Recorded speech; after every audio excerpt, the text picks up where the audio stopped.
सकता नहीं कि अभी हमारा के सरैया के बाजार पर मेन चौक पर अभी हम खड़ा बनी। जो पावर स्टार पवन सिंह अपने घर पर जब भी आते हैं तो पान के दुकान पर जरूर आते हैं। अब पान जरूर खा कर अपने घर पर जाते हैं, तो अभी आरा मुंबई दिल्ली बनारस जाते हैं। चलिए हम क्या बात है, इतना खास बात क्या बा कि पान पर कि यहाँ के पान खा के जरूर जाइला। चलिए हम तनिक भैया से सवाल जवाब करत नहीं।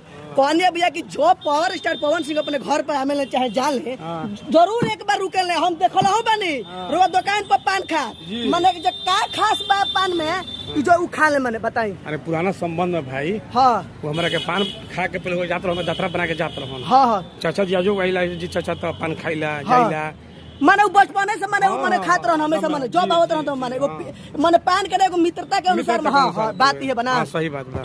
देख सकता नहीं कि बात सुन के बहुत हमारा दिल में बहुत खुशी मिलल कि मित्रता माने जोन बाई। हाँ आज भी बरकरार बा। हम तो देखल रही एक महीने पहले गाड़ी जो पीछे रही कि यहाँ के रुका नहीं पावर स्टार पवन सिंह पान लेनी। हम देखनी सच्चाई एकदम छिपल नहीं के पता लगा ले सरैया बाजार पर पावर स्टार पवन सिंह। देखी एगो छोट मोट दुकान पर भी आदमी सिंघाड़ा चाहे पान उन खा ले, बहुत बढ़िया आदमी हमें जमीन से जुड़ा हुआ है, जमीन से जुड़ा हुआ मैंने वो आदमी है जी। ये बात सही है, ऐसा इंसान है कहाँ? चलिए ठीक है भैया, चलिए धन्यवाद।